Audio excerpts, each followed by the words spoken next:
Hello दोस्तों, आज हम पढ़ेंगे हिंदी और हिंदी में पढ़ेंगे जितने भी हमारे प्रश्न दिए जाते हैं। ठीक है, प्रश्न जो दिए जाते हैं पेपर में क्या गद्य और पद्य से। ठीक है, गद्य और पद्य से 3-3 नंबर के जो प्रश्न आते हैं। ठीक है, आपका जो क्या गद्य से प्रश्न आता है 6 नंबर का। ठीक है, 3 प्रश्न दिया रहता है। ठीक है, तीनों का 2-2 नंबर मिलता है। ये 6 नंबर का प्रश्न है और जो पद से है वो 3 नंबर का प्रश्न है। ठीक है, तो आप लोग इसे ध्यान दीजिएगा।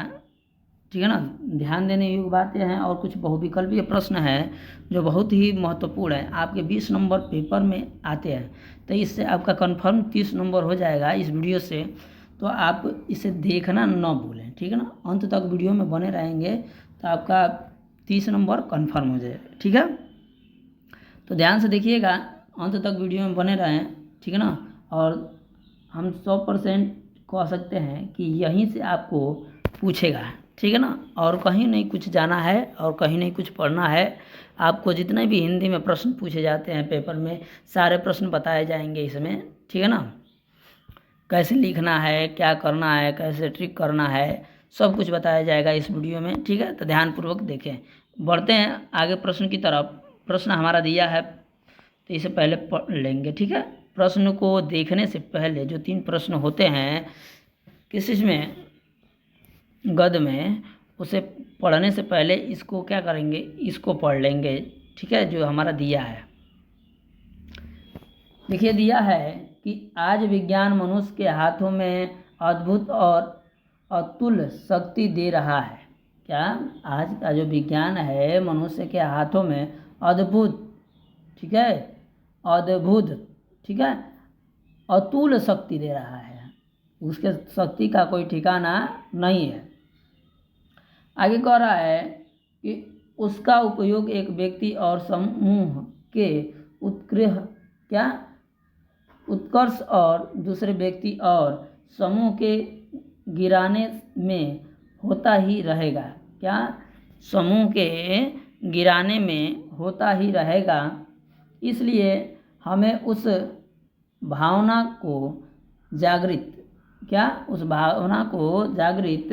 रखना है और उसे जागृत रखने के लिए कुछ ऐसे साधनों को भी हाथ में रखना होगा जो उस अहिंसात्मक त्याग भावना को प्रोत्साहित करें। ठीक है, अब इसके आगे देखते हैं।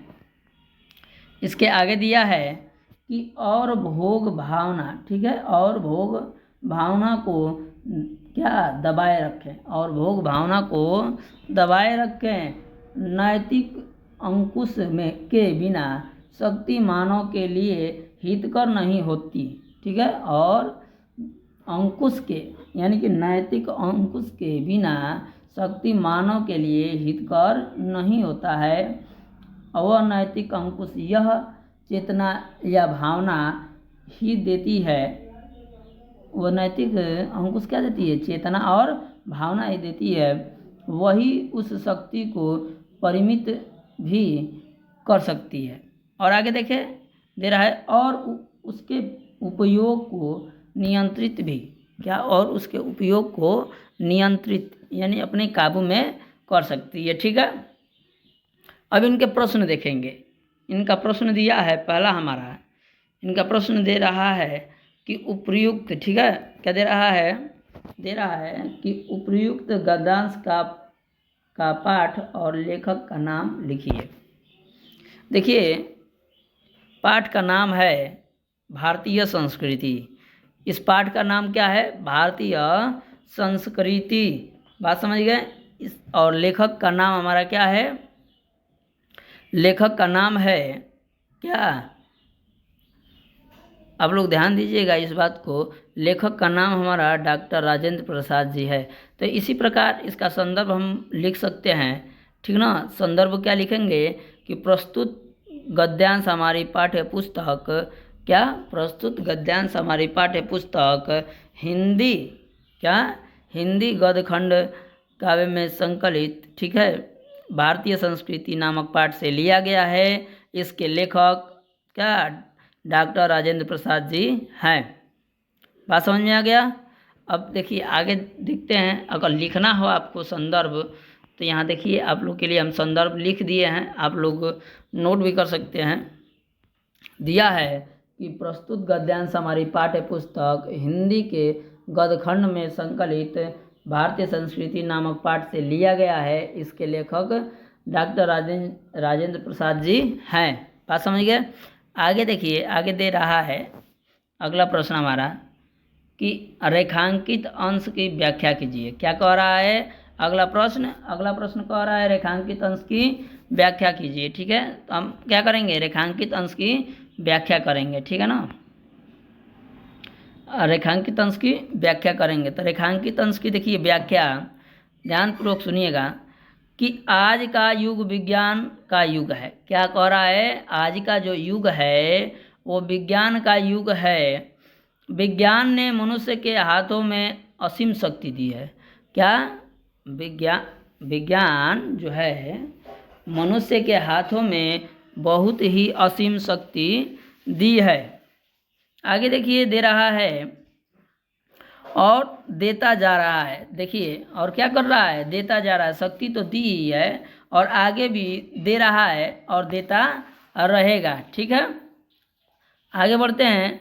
कुछ लोग इस शक्ति का उपयोग एक व्यक्ति अथवा किसी एक समुदाय की उन्नति और विकास के लिए करते हैं। क्या कह रहा है कि कुछ लोग जो हैं इस शक्ति का उपयोग एक व्यक्ति, ठीक है, एक व्यक्ति या पूरे समुदाय के लिए, क्या, पूरे समुदाय के उन्नति या विकास के लिए क्या किया जा रहा है, इसका उपयोग किया जा रहा है। ठीक है ना, किंतु कुछ अन्य किसी दूसरे व्यक्ति और समुदाय के पतन के लिए इसका उपयोग करते हैं।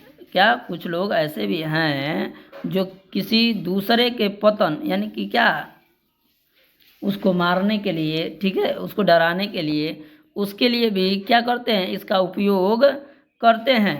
बात समझ में आया। आगे देखते हैं।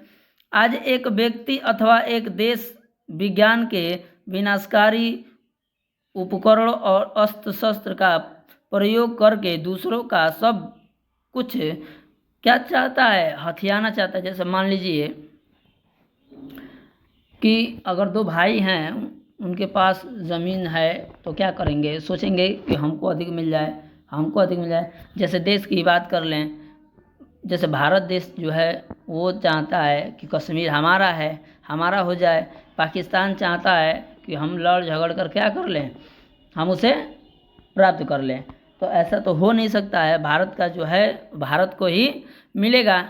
ठीक है, अब भारत उसे छोड़ नहीं सकता है।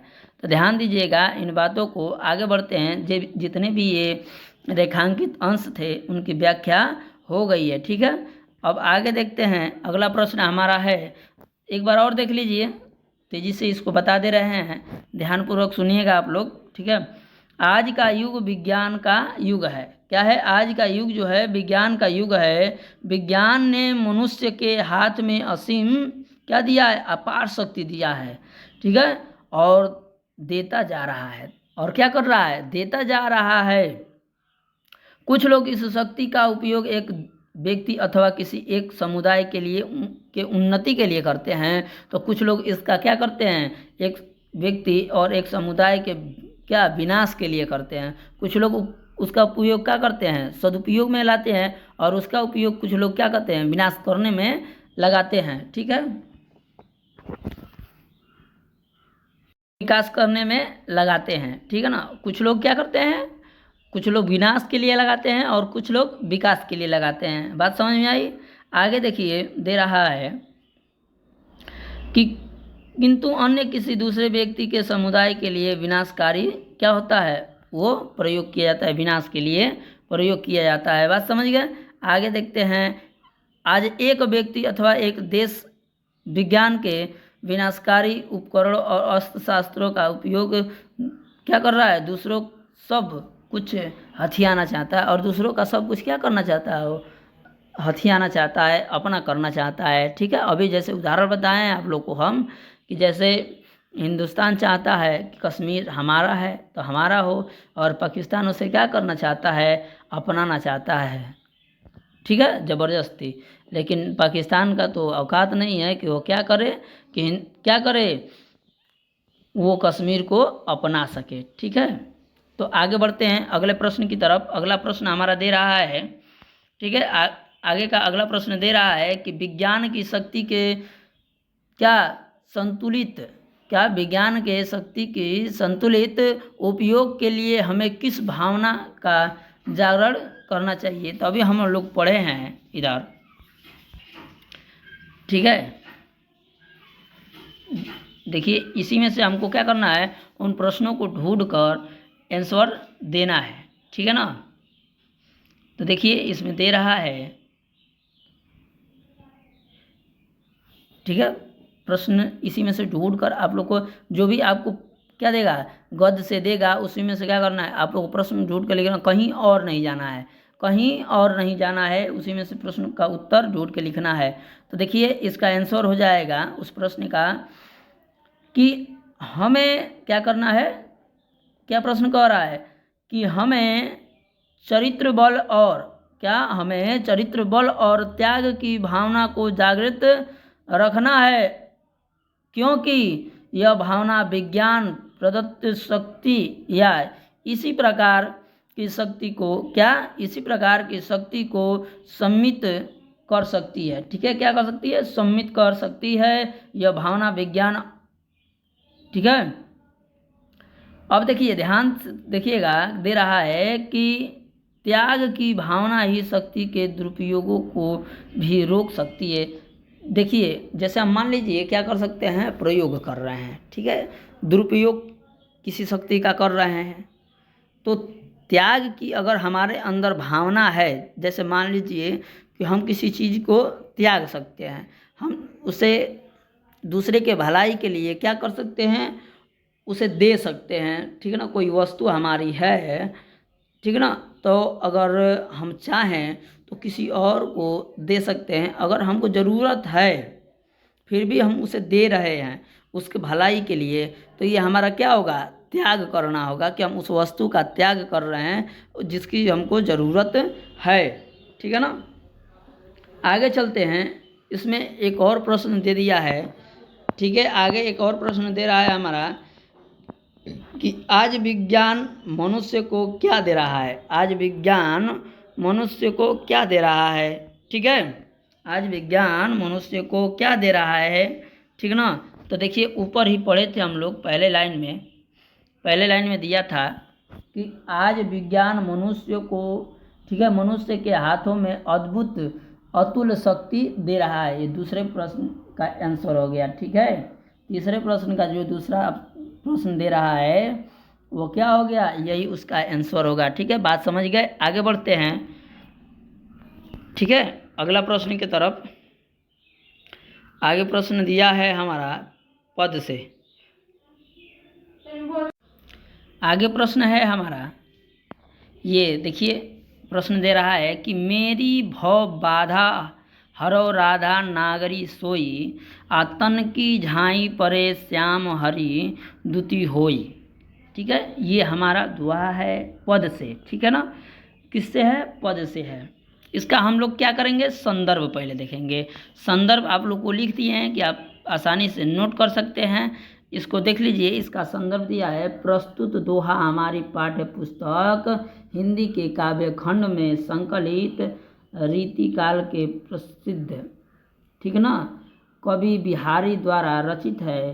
ठीक है, अब बिहारी सतसाई के भक्ति शीर्षक से अवतरित है। कहने का मतलब है, आसान भाषा में समझिए कि प्रस्तुत पद्यांश, ठीक है, प्रस्तुत पद्यांश हमारी पाठ्य पुस्तक, ठीक है, हिंदी के काव्य खंड में संकलित बिहारी सतसाई से लिया गया है। इसके लेखक कौन है, बिहारी दास जी हैं, बिहारी लाल जी हैं। बात समझ गए, आगे देखिए इसका हम क्या करेंगे, व्याख्या करेंगे। हम क्या करेंगे, इसका व्याख्या करेंगे। तो इसका होगा व्याख्या, दे रहा ना कि मेरी भवबाधा हरो राधा नागरी सोई, अतन की झाई परे श्याम हरि दुति होई। ठीक है, तो देखिए कह रहे हैं, ठीक ना, इसमें कि मेरी संसारिक बाधाओं को वे चतुर राधिका जी, ठीक ना। क्या, मेरी सांसारिक बाधाओं को वे चतुर राधिका जी जिनके शरीर की झलक पड़ने से भगवान श्री कृष्ण हरे हो जाते हैं, यानी कि हरे यानी प्रसन्न, क्या प्रसन्न हो जाते हैं और सारी पीड़ाओं को क्या कर लेते हैं, दूर कर लेते हैं। ठीक है, हमारी सारी दुख परेशानियों को हर लेते हैं। ठीक है, बात समझ में आया। मेरी सारे कष्टों को क्या कर लेती हैं, वो राधिका जी हर लेती हैं। बात समझ में आ गया। आगे देखते हैं, अगला छंद दिया, नहीं तो फिर से एक बार दोहरा देते हैं इस प्रश्न, इसका व्याख्या एक बार और सुन लीजिए। इसका व्याख्या हो जाएगा, मेरी सांसारिक बाधाओं को वे चतुर राधिका जी जिनके शरीर की झलक पड़ने से भी भगवान श्री कृष्ण के क्या हो जाते हैं, हरे हो जाते हैं, यानी प्रसन्न हो जाते हैं। ठीक है, बात समझ में आया। क्या हो जाते हैं, प्रसन्न हो जाते हैं। वो क्या करती हैं राधिका जी, मेरी सारी बाधाओं को वो राधिका जी हर लेती हैं। ठीक है, आगे अगले छंद के तरफ बढ़ते हैं। अगला हमारा छंद दिया है, अभी हम सबका क्या संदर्भ बताए हैं। इनका एक लेसन का एक ही संदर्भ होता है। अगर लेसन बदलता है तो देखिए, जब लेसन बदले तो कुछ नहीं किया जाता है, पाठ बदले तो बस पाठ का नाम चेंज होता है संदर्भ में, और क्या होता है, लेखक का नाम चेंज होता है, बाकी सब कुछ वही रहता है। ठीक है, अब दे रहा है कि मोर मुकुट की, क्या, मोर मुकुट की चंद्रिकनु यो राजत नंद नंद। ठीक है, अब मनु सलीस, क्या, संसी शेखर की अकस किए शेखर सत चंद। बात समझ में आया। इसका देखिए व्याख्या ध्यानपूर्वक सुनेंगे आप लोग, क्या करेंगे, इसका व्याख्या जो है बहुत ही ध्यानपूर्वक सुनेंगे। ठीक है, कह रहे हैं कि भगवान श्री कृष्ण सिर पर मोर पंखों से बना मुकुट शोभा दे रहा है। भगवान श्री कृष्ण के सिर पर क्या, मोर से बने पंखों का मुकुट बहुत ही शोभा दे रहा है। उन मोर पंखों के बीच अंकित सुनहरी चंद्रकार चंद्रिकाएं देखकर ऐसा प्रतीत हो रहा है। ठीक है, श्री कृष्ण के सिर पर वो अंकित चंद्रिकाएं, यानी कि जो चंद्रमा धारण किए हुए हैं, ऐसा प्रतीत हो रहा है कि मानो कामदेव ने शंकर से, भगवान शंकर से प्रतिस्पर्धा, ठीक है, द्वेष के कारण सैकड़ों चंद्रमा अपने सिर पर धारण कर लिए हों। क्या, श्री कृष्ण जो है, क्या, कामदेव जी के कहने से, भगवान शंकर के द्वेष से क्या, वो क्या कर रहे हैं, अपने सिर पर सैकड़ों चंद्रिकाएं यानी कि चंद्रमाएं धारण कर लिए हैं। शंकर जी ने कामदेव को जलाया था, शंकर जी ने कामदेव को जलाया था। क्यों द्वेष है, शंकर जी ने ही कामदेव को जलाया था, अतः वह उनसे द्वेष रखता है, वे उनसे द्वेष रखते हैं। इसलिए जहाँ शंकर जी अपने सिर पर एक चंद्रमा धारण किए हुए हैं, क्या, जहाँ, क्या, शंकर जी जहाँ अपने सिर पर एक चंद्रमा धारण किए हुए हैं, वहीं कामदेव ने श्री कृष्ण रूप में सिर पर सैकड़ों चंद्र, ठीक है, चंद्रिकाएं धारण कर ली हैं। श्री कृष्ण के वेश में कामदेव ने लाखों करोड़ों चंद्रिकाएं अपने सिर पर धारण कर लिए हैं। बात समझ गए। आगे बढ़ते हैं। आगे हमारा प्रश्न है बहुविकल्पीय, जो आपके प्रश्न क्या पेपर में पूछे जाएंगे, इनको कैसे हल करेंगे इसके बारे में हम अति आवश्यक रूप से जानेंगे। ठीक है, ध्यान दीजिएगा। पहला प्रश्न दे रहा है छायावाद के कवि हैं। पहला प्रश्न क्या दे रहा है, छायावाद के कवि हैं। देखिए अब इसका ऑप्शन दे रहा है, इन ऑप्शनों में से हम लोग को क्या करना रहेगा, ट्रिक करना रहेगा। पहला ऑप्शन दे रहा है कुंवर नारायण, क्या दे रहा है, कुंवर नारायण। दूसरा दे रहा है जयशंकर प्रसाद। तीसरा दे रहा है अज्ञेय, और चौथा दे रहा है माखनलाल चतुर्वेदी। इन चारों ऑप्शनों में से आप लोग बताना है कि कौन सा ऑप्शन सही है। किसने छायावाद, क्या छायावाद के कवि हैं, कौन इसमें से, इन कवियों में से कौन से छायावाद युग के कवि हैं। ठीक है, तो देखिए जयशंकर प्रसाद जी छायावाद, क्या छायावाद के कवि हैं। क्या छायावाद के कवि कौन हैं, जयशंकर प्रसाद जी हैं। तो इसको देखिए आप लोग के पेपर में आएगा 1 2 3 4, मान लीजिए 4 दे दिया, प्रश्न लाइन से रहेगा प्रश्न का नंबर, और इधर दिया रहेगा A, ठीक है, इधर रहेगा B C D, यहाँ C रहेगा, ठीक है। और देखिए यहाँ पे गोला दिया रहेगा आप लोग का, ठीक है, क्या दिया रहेगा, गोला। इन चारों गोलाओं में आप लोग को क्या करना है, जो प्रश्न का आंसर सही रहेगा, मान लीजिए बी नंबर हो गया, ए सी और ये डी, तो हमारा बी सही है तो बी में क्या करेंगे, हम गोला भर लेंगे। ऐसे इन प्रश्नों को आपको हल करना रहेगा, और मार्कशीट आएगा, और मार्कशीट को एकदम बढ़िया से भरिएगा जिससे आपका नंबर कटे ना, ठीक है। ध्यान रखना है कि 2 गोले में ट्रिक नहीं मारना है, गोला नहीं भरना है। आगे बढ़ते हैं दूसरे प्रश्न की तरफ। दूसरा प्रश्न है हमारा, साकेत के रचनाकार हैं, साकेत के रचनाकार हैं। पहला दे रहा है जयशंकर प्रसाद, दूसरा दिनकर, तीसरा मैथिली शरण गुप्त, चौथा भगवती चरण वर्मा। दूसरा दे रहा है, चौथे नंबर ऑप्शन का दे रहा है भगवती चरण वर्मा। तो देखिए साकेत के रचनाकार जो हैं क्या है, मैथिली शरण गुप्त जी हैं। कौन है, मैथिली शरण गुप्त, यानी कि तीसरा हमारा सही होगा। इस पर ट्रिक कर लेंगे। आगे बढ़ते हैं अगले प्रश्न की तरफ। अगला प्रश्न हमारा दे रहा है कि छायावाद उत्तर काल का समय माना जाता है, छायावाद उत्तर काल का समय माना जाता है। पहला दे रहा है सन 1938 से सन 1953 तक। दूसरा ऑप्शन दे रहा है कि सन 1953 से अद्यतन, ठीक है, कहने का मतलब अब तक चल रहा है, ठीक है ना। और तीसरा दे रहा है सन 1918 से सन 1953 तक। और चौथा दे रहा है सन 1925 से सन 1953 तक। हम लोग को बताना है कि इसमें से कौन सा सही है। तो देखिए 1953 से अब तक ये क्या कर रहा है, हमारा ये चल रहा है छायावाद उत्तर काल, ठीक है ना। आगे बढ़ते हैं अगले प्रश्न की तरफ। हमारा अगला प्रश्न दे रहा है संसद से सड़क तक रचना है। हम लोग बताना है कि संसद से सड़क तक रचना है, किसकी रचना है, हम लोग बताना है, ठीक है ना। इसका ऑप्शन देखेंगे। पहला ऑप्शन दिया है मुक्तिबोध, क्या दे रहा है, पहला मुक्तिबोध। दूसरा ऑप्शन दे रहा है कि क्या धूमिल, दूसरा ऑप्शन क्या दे रहा है, धूमिल। तीसरा दे रहा है नागार्जुन, और चौथा दे रहा है अज्ञेय। इन चारों में से हम लोग को बताना है कि कौन सा ऑप्शन सही है। तो देखिए प्रश्न था संसद से सड़क तक, ये हमारा रचना है किसका, धूमिल जी का। किसका है, धूमिल जी का है। इसे हम ट्रिक कर लेंगे। आगे बढ़ते हैं अगले प्रश्न की तरफ। 5 नंबर प्रश्न है हमारा कि छायावादी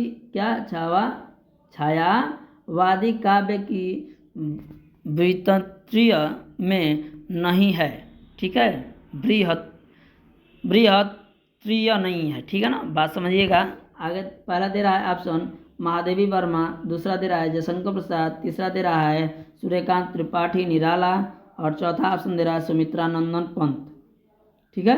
हम लोग को बताना है कि इसमें से छायावादी कवि की विसंति नहीं है, ठीक है ना, किसकी नहीं है, ठीक है ना।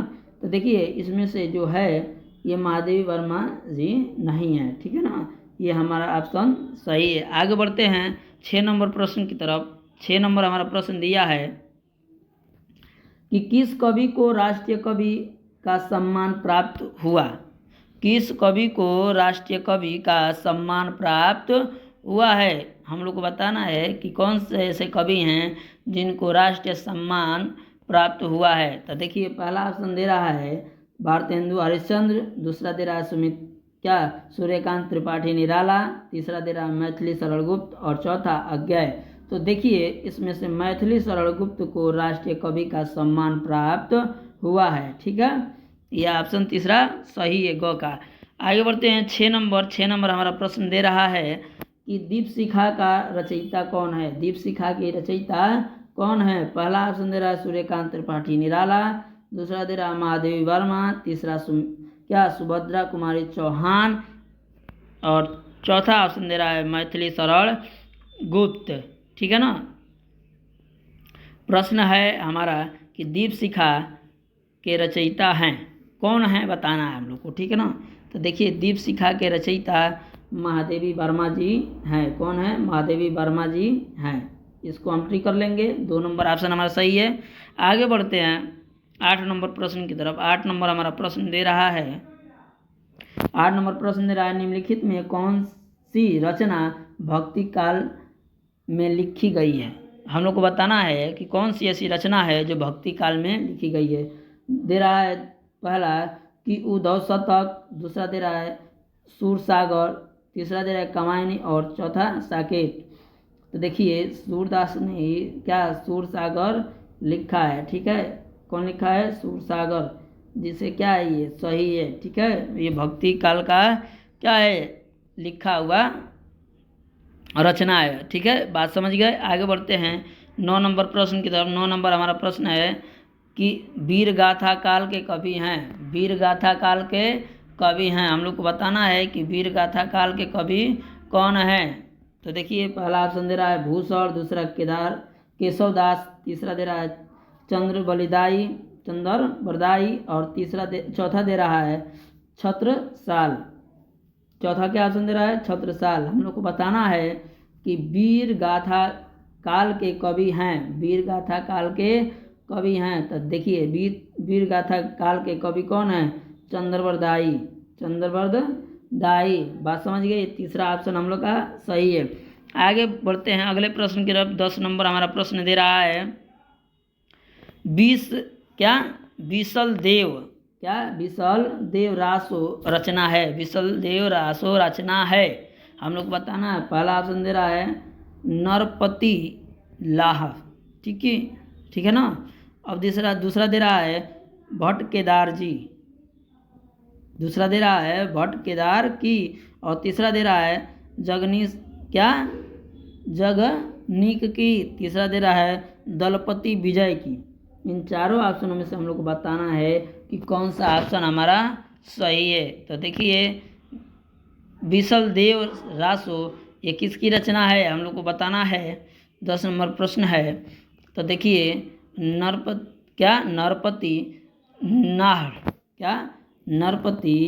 नाल ये इनकी रचना है। क्या? नरपति नाल की ये रचना है। इसको हम क्या कर लेंगे? सही कर लेंगे। आगे दे रहा है अगला प्रश्न कि निम्नलिखित में से कौन सा ज्ञानांतरीय शाखा का कवि नहीं है। इसका ऑप्शन देखेंगे।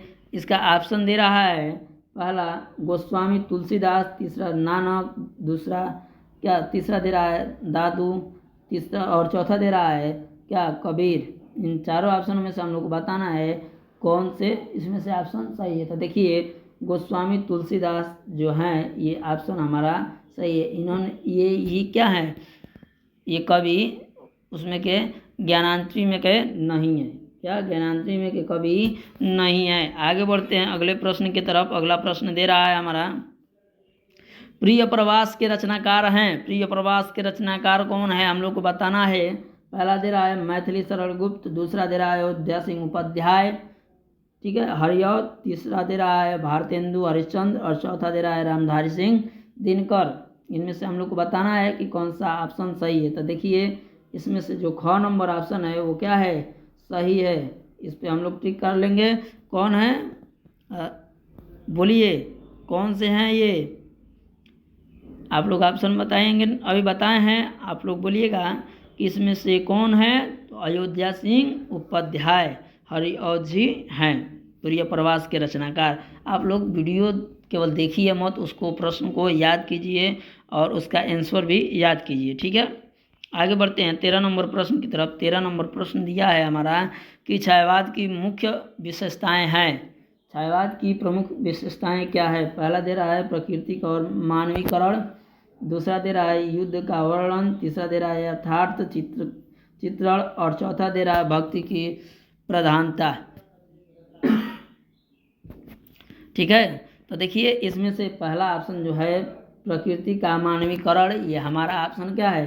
सही है। इस पे हम लोग क्या कर लेंगे? ट्रिक कर लेंगे और आगे बढ़ते हैं अगले प्रश्न 14 की तरफ। 14 नंबर हमारा प्रश्न दे रहा है। 14 नंबर हमारा प्रश्न क्या है इसके बारे में हम देखेंगे। 14 नंबर प्रश्न दे रहा है हमारा, ध्यान से देखिएगा, अयोध्या सिंह उपाध्याय हरिऔध की रचना है। क्या दे रहा है? अयोध्या सिंह उपाध्याय हरिऔध की रचना है। तो अभी हम ऊपर प्रश्न पढ़े हैं, ठीक ना। पहला दे रहा है निहार, दूसरा दे रहा है क्या? सामधेनी, उसके बाद तीसरा ऑप्शन दे रहा है प्रिय प्रवास, तो उसके बाद चौथा ऑप्शन दे रहा है परशुराम, क्या? परशुराम की प्रतीक्षा, क्या? परशुराम की प्रतीक्षा। तो अभी बताएं हम पर कि क्या अयोध्या सिंह उपाध्याय हरिऔध की रचना क्या है? प्रिय प्रवास है, यानी कि तीसरा हमारा सही हो जाएगा। आगे बढ़ते हैं अगले प्रश्न की तरफ। अगला प्रश्न हमारा दे रहा है कि मैथिली शरण गुप्त ने लिखा है। मैथिली शरण गुप्त ने इन चारों ऑप्शनों में से किसको लिखा है हम लोग को बताना है। पहला चित्राधार, दूसरा दे रहा है साकेत, तीसरा दे रहा है उत्तरा और चौथा दे रहा है लोकायतन। ठीक है, तो देखिए मैथिली शरण गुप्त ने साकेत को लिखा है। बात समझ गए? आगे बढ़ते हैं, ये देखिए ये क्या हो जाएगा हमारा? सही हो जाएगा। आगे बढ़ते हैं 16 नंबर प्रश्न की तरफ। 16 नंबर हमारा प्रश्न है, झरना काव्य ग्रंथ की कवि हैं। झरना काव्य ग्रंथ की कवि हैं, बताना है हम लोग को। तो देखिए इन चारों में से ऑप्शनों में से बताना है कि कौन सा ऑप्शन सही है, किसने इसको झरना काव्य ग्रंथ की रचना की है, कवि कौन है। ठीक है, पहला दे रहा है जयशंकर प्रसाद, दूसरा दे रहा है सुमित्रा नंदन पंत, तीसरा सूर्यकांत त्रिपाठी निराला और चौथा दे रहा है महादेवी वर्मा। तो देखिए इसमें से जो प्रश्न दिया है हमारा कि झरना काव्य ग्रंथ की रचना है, कवि हैं, रचनाकार हैं, वो कौन है? जयशंकर प्रसाद जी हैं। इस पे हम लोग क्या कर लेंगे? ट्रिक कर लेंगे। आगे बढ़ते हैं प्रश्न 17 की तरफ। 17 नंबर प्रश्न दिया है कि भारत भारती के रचनाकार हैं। भारत भारती के रचनाकार हैं। पहला दे रहा है अज्ञेय, दूसरा दे रहा है बिहारी, तीसरा दे रहा है भारतेंदु हरिश्चंद्र और चौथा मैथिली शरण गुप्त।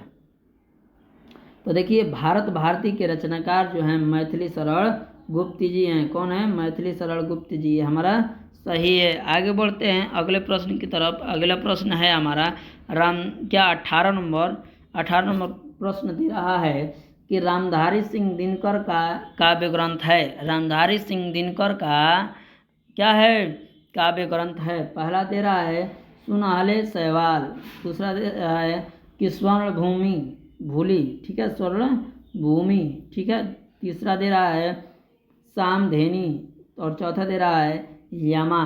इन चारों में से बताना है कि रामधारी सिंह दिनकर का इसमें से रचना है। तो सामधेनी रामधारी सिंह दिनकर का रचना है। इस पे हम लोग क्या कर लेंगे? ट्रिक कर लेंगे। यह पूछ सकता है कि क्या सामधेनी किसकी रचना है, या कह सकता है कि रामधारी सिंह दिनकर की कौन सी रचना है। तो इस पे दोनों पे आप लगा सकते हैं। सामधेनी का जब रचनाकार पूछे तो क्या रामधारी सिंह दिनकर, और क्या जब पूछे कि रामधारी सिंह दिनकर का क्या रचना काव्य ग्रंथ, तो क्या बताएंगे? सामधेनी। ठीक है, आगे बढ़ते हैं। उसके बाद दे रहा है कि अर्धनारीश्वर के रचयिता हैं। अर्धनारीश्वर के रचयिता कौन हैं? और दे रहा पहला ऑप्शन सुमित्रा नंदन पंत, दूसरा दे रहा है रामधारी सिंह दिनकर, तीसरा दे रहा है तुलसीदास और चौथा मैथिली शरण गुप्त। अर्धनारीश्वर के लेखक कौन है हम लोग को बताना है, रचयिता कौन है। तो 4 ऑप्शन दिए गए हैं, इन चारों ऑप्शनों में से हमारा रामधारी सिंह दिनकर जो हैं वो सही हैं। इस पे हम 2 नंबर ऑप्शन पे टिक कर लेंगे। अब देखिए इस वीडियो का ये लास्ट प्रश्न है, दे रहा है कि शिवा बावनी क्या शिवा बावनी के रचयिता या रचनाकार कौन है? पहला दे रहा है केशव, दूसरा दे रहा है भूषण, तीसरा दे रहा है बिहारी और चौथा दे रहा है जगन्नाथ दास रत्नाकर। तो देखिए इस प्रश्न का आंसर आप लोग को कमेंट सेक्शन में आप लोग को स्वयं देना है और बताना है कि शिवा बावनी के रचनाकार या रचयिता कौन है। ठीक है, वीडियो में अंत तक बने रहें। अगर क्या वीडियो पसंद आई हो तो वीडियो को क्या करें, लाइक करें, शेयर करें और चैनल पर नए हैं तो चैनल को सब्सक्राइब करें। ठीक है, धन्यवाद, मिलते हैं नेक्स्ट वीडियो में।